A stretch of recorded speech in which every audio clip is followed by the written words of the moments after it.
জয় শিব শম্ভু। আমি স্বপ্না, আর আমি আজকে বৃহত্তর শিব মহাপুরাণের জ্ঞান সংহিতা পাঠ করতে চলেছি। তোমরা সকলে চলে এসো শিব পুরাণের মধুর বাণী শ্রবণ করতে। আজকে প্রথম অধ্যায়ের শিব পুরাণের মাহাত্ম্য ও জ্যোতির্লিঙ্গ আবির্ভাবের বাকি অর্ধেক শ্লোক পাঠ করতে চলেছি। শ্লোকটি হলো: সকল উত্তর আমি দিব যথাযথ, কোনো কথা না বলিব যাহা সংকল্পিত। কোনো এক সময়ে নারদ তপোধন মন সুখে ভূমণ্ডল করি পর্যটন। বহুতর শিবলিঙ্গ দর্শন করিয়া পূজা ও প্রণাম করে ভক্তিযুক্ত হইয়া মহাত্মা শিবের তত্ত্ব জানিতে তখন নিজ পিতা ব্রহ্মা স্থানে করেন গমন। ব্রহ্মার চরণ বন্দি দুই হস্ত জুড়ি কহিল, হে পিতা, আমি এক প্রশ্ন করি। আপনার প্রসাদে উত্তম ভক্তি মার্গ, বিষ্ণুর মাহাত্ম্য সুদস্কর তপমার্গ। দান মার্গ, জ্ঞান মার্গ, তীর্থমার্গ যত, শ্রবণ করিয়া জ্ঞান লবি যথাযথ। কিন্তু পিতা, আমি শিব তত্ত্বের কিছুই অবগত নাই হই, সত্য করে কই। যথাবিধি ক্রমে তার পূজার বিধান, আর সেই শম্ভুর অনন্ত উপাখ্যান। মহান চরিত্র তার নহি অবগত, সে সব আমারে পিতা বলুন নিশ্চিত। শিবের মাহাত্ম্য প্রীতিজনক যে ব্রত, কেমন ভক্তের প্রতি হন তৃণীপ্রীত। ভক্তকে কেমন ফল করেন প্রদান, বর্ণনা করুন পিতা সকল আখ্যান। পুত্রের বদনে শুনি প্রশ্ন কতিপয়, ব্রহ্মাবর অতিশয় আনন্দ হৃদয়। কহিলেন, হে নারদ তৈলোক্যর হিতে, তুমি যাহা জিজ্ঞাসিলে উৎসুকর চিতে। তাহার উত্তর আমি জানিব তোমায়, যাহার শ্রবণে পাপ রাশি দূরে যায়। হে নারদ, আমি কিংবা প্রভু চক্রধারী, শিবের অদ্ভুত তত্ত্ব বুঝিতে না পারি। যে সময়ে সদস্যত্বাক্য দৃশ্যমান, এই মহাবিশ্ব নাহি ছিল বর্তমান। তখন কেবল সত্য দিব্য ব্রহ্মময়, অনন্ত পরম জ্যোতি আছিল নিশ্চয়। আদি আর অন্ত তার নাহি কখন, নিরন্তর তার ধ্যান করে যোগীগণ। একদিন সেই ব্রহ্ম আপন ইচ্ছাতে প্রকাশিত হতে চাইলেন এ জগতে। সেই নানা বহরণ ধারিণী প্রকৃতি, অষ্টভুজা সে কল্যাণী অদ্ভুত মূর্তি। সহস্র পূর্ণিমা চন্দ্র বদন তাহার, বিচিত্র বসনা অঙ্গে নানা অলঙ্কার। ইহার অচিন্তনীয় তেজরাশি যত, সকল কারণ তার হয় অনুগত। হে পুত্র, দ্বিতীয়জন তাহার সমান, এ বিশ্ব ব্রহ্মাণ্ডে নহে পরিদৃশ্যমান। তবে এই মায়া দেবী পুরুষ সহায়ে, ধরেন নানান রূপ সকল সময়ে। এই প্রকৃতি যাহা হতে হইলেন ব্যক্ত, পুরুষও তাহা হতে হন প্রকাশিত। তখন তাহারা উভয়ে হইয়া মিলিত, সৃষ্টি করিবার লাগি হলেন চিন্তিত। অকস্মাৎ দৈববাণী হইল অম্বরে, তোমরা তপস্যা করো চিন্তা দূর করে।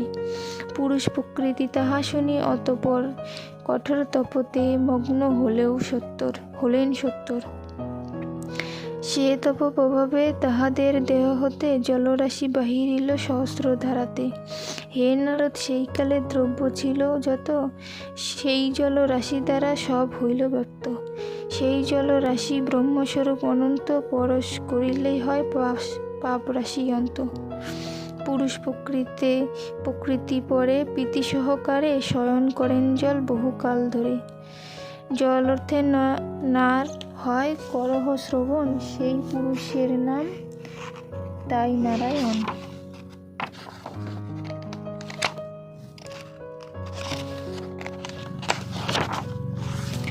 আর সেই প্রকৃতিও নারায়ণী নামে, সুবিখ্যাত হইলেন ত্রিভুবন ধামে। পরে সেই পুরুষের সহকারিতায় সমুদ্রভূত হইল পদার্থ কতিপয়। অব্যক্ত প্রকৃতি হতে জন্মে মহত্ত্ব, তিন গুণাত্মক তাহা সর্বত্রই ব্যক্ত। মহত্ত্ব হতে অহংকার সৃষ্টি হয়, তাহা হতে জন্মে পঞ্চতন্ত্রা পুত্র নিশ্চয়। তাহা হতে পঞ্চভূত সৃষ্টি লাভ করে, মন আর দশেন্দ্রিয় সৃষ্টি হইল পরে। এই রূপে দ্বাবিংশতি তত্ত্বের সৃজন, সকলেই অচেতন করহ শ্রবণ।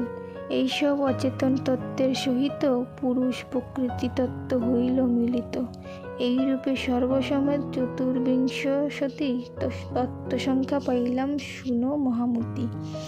আপন আয়ত্তে তত্ত্ব রাখি সমুদয় সাহিত আছেন জলে বিষ্ণু দয়াময়। তখন তাহার নাভি হইতে উদ্ভূত সুন্দর কমলে হইল প্রকাশিত। সেই পদ্ম গর্ভ হতে আমি অতঃপর আবির্ভূত হইলাম, শুনো ঋষিবর। তাহার মায়ায় আমি হইয়া মোহিত, কিছু না দেখিতে পাই সে পদ্ম ব্যতীত। তখন আমার মনে প্রশ্নের উদয়, কিবা আমি কার পুত্র, কিবা পরিচয়। কেবা আমি কার পুত্র, কিবা পরিচয়। আমার কর্তব্য কিবা হইবে এখন, কথা হতে আমার হইল আগমন। এইরূপ চিন্তাগ্রস্ত আমার অন্তর, কিন্তু আমি নাহি পাই তাহার উত্তর।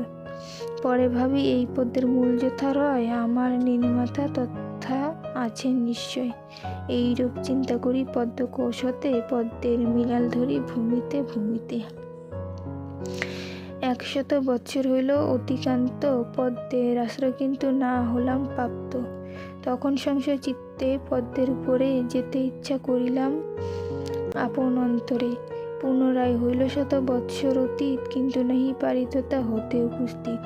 কি করা কর্তব্য তবে বুঝিতে না পারি, তবে তথা কিছুকাল অবস্থান করি। অনন্তর দৈববাণী হইল গগনে, হে ব্রাহ্মণ তপ কর ঐকান্তিক মনে। সে বাণী শ্রবণ করি আমি অতঃপর, স্থির চিত্তে তপ করি 12 বৎসর।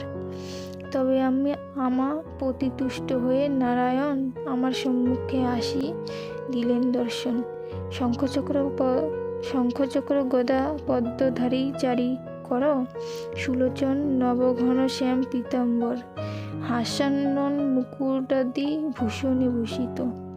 পরম মঙ্গলময় প্রকৃতি সম্ভবত, তার সুন্দর রূপ করিয়া দর্শন। অতীব আশ্চর্য আমি হলাম তখন, তাহার মায়ায় আমি হইয়া মোহিত। তখন তাহার প্রতি হলাম ক্রোধিত, হস্ত উত্তোলন করি কহিনু তখন, ওহে চতুর্ভুজ তুমি হও কোন জন। ভগবান বিষ্ণু মম সে কথা শুনিয়া, তোমার নির্মাতা সেই উত্তর না দিয়া, নিজের নিজের নাম কহিয়া তখন আমাকে উদ্দেশ করি কহেন বচন। ওহে বৎস, শুদ্ধ সত্য গুণের দ্বারাই ভগবান বিষ্ণু সৃষ্টি করেন তোমায়। তোমার মঙ্গল হোক আর হোক জয়, আমার বচনে কোনো না রেখো সংশয়। তাহার মায়ায় আমি মোহিত অন্তরে, তাই পুনরায় করি ভর্ৎসনা তারে। কেবা তুমি হও মরে দাও পরিচয়, বৎস বৎস করো কেন সকল সময়। তখন গুরু ন্যায় প্রভু নারায়ণ ঈশ্বর হাসিয়া মোরে কহেন বচন, হে সুব্রত অনাদি বিশ্বাতা বিশ্বম্ভর, প্রকৃতির প্রবর্তক জগৎ ঈশ্বর। বিষ্ণুকে এরূপ তুমি কহিতেছ কেন, আমাকেই বিশ্ববীজ পরমাত্মা যেন। জগতের বিধাতা ও হর্তাকর্তা আমি, আমা হতে সমুৎপন্ন হইয়াছ তুমি। অব্যয় ঈশ্বর জগন্নাথ অনাময়, প্রভু নারায়ণে তুমি বিস্মৃত নিশ্চয়। ইহাতে তোমার কোনো অপরাধ নাই, এমন ঘটেছে মম মায়ার দ্বারাই। হে ব্রহ্মা প্রকৃতি সত্য করহ শ্রবণ, যাহা কিছু এইক্ষণে করিছ দর্শন। সকলেই আমা হতে হয়েছে উদ্ভূত, জানিবে আমার বাক্য সত্য সুনিশ্চিত। বিষ্ণুর এরূপ বাক্য শ্রবণ করিয়া, তাহার মায়াতে তবু মোহিত হইয়া ভর্ৎসনা করিলাম পুনরায় তারে, তুমি কোন জন দাও পরিচয় মোরে। তোমারও কেহকর্তা রয়েছে নিশ্চয়, গোপন না করি মোরে কহ সমুদয়।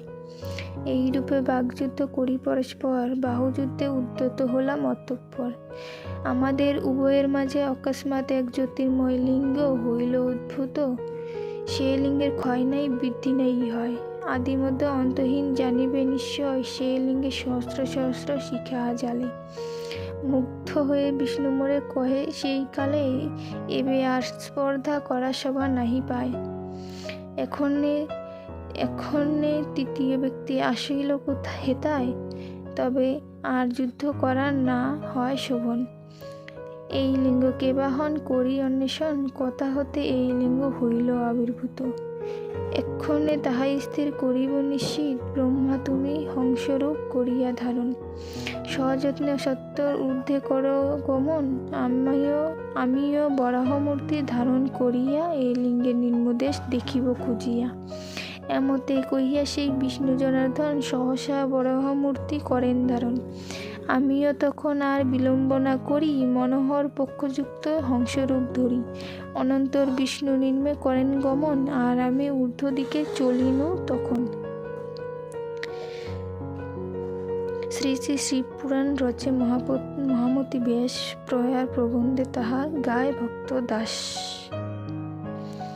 জ্ঞান সংহিতার প্রথম অধ্যায় শিবপুরাণের মাহাত্ম্য ও জ্যোতির্লিঙ্গ আবির্ভাব কথন এখানেই সমাপ্ত হলো।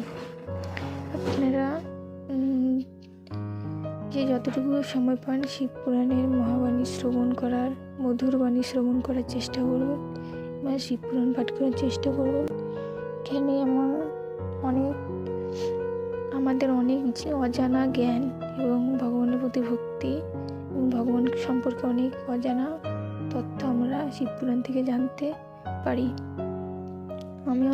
আমারও অনেক কিছু অনেক অজানা ছিল, তবে আমিও আজকে অনেক কিছু জানতে পারলাম। তাই যেটুকু সময় পাবেন শিবপুরাণ পাঠ না করতে পারলে শিবপুরাণের মধুর বাণী শ্রবণ করার জন্য আমার পাশে থাকবেন। এবং আমি রোজদিন শিবপুরাণ পাঠ করি এবং আমার ইউটিউব চ্যানেলে আমি শিবপুরাণ পাঠ, শ্লোক পাঠ, ভিডিও, লং ভিডিও এবং শর্ট ভিডিও দুটোই দেওয়ার চেষ্টা করি এবং দিই। আপনারা সকলে লাইক, শেয়ার, সাবস্ক্রাইব করে আমার পাশে থাকবেন। আমি অবশ্যই চেষ্টা করব ভগবান শিব এবং মা পার্বতী সম্পর্কে আপনাদের সকল অজানা তথ্য দেওয়ার, এবং ভগবানের প্রতি ভক্তি অবশ্যই আপনাদের আসবে এই শিবপুরাণের মধুর বাণী শ্রবণ করার পর। আত্মার সাথে পরমাত্মার মিলন ঘটাতে হলে অবশ্যই ভগবান সম্পর্কে জানতে হবে, ভগবানের প্রতি ভক্তি রাখতে হবে এবং ভগবানের পুজো অর্চনা করতে হবে। আমি ভগবানের থেকে কোনো আশা রাখিনি। ভগবানকে স্বার্থহীনভাবে ভালোবাসতে চাই এবং ভগবান সম্পর্কে জানতে চাই। ভগবানের প্রতি আমার শত শত কোটি প্রণাম। আমি চাই যে আমি যেন ভগবানের ভক্ত হয়ে সারা জীবন কাটাতে পারি এবং আপনাদেরও ভগবান সম্পর্কে, ভগবানের ভক্ত আপনাদেরও তৈরি করতে পারি। আপনারাও যাতে ভগবানের ভক্ত হতে পারেন আমি সেই চেষ্টাও করি, যাতে ভগবানের অনেক ভক্ত হয় তাতে আমি খুশি হব। আপনারা সকলে আমার পাশে থাকবেন। আর আজকে আমি এখানেই প্রথম অধ্যায় সমাপ্ত করছি। সকলে ভালো থাকবেন। ধন্যবাদ।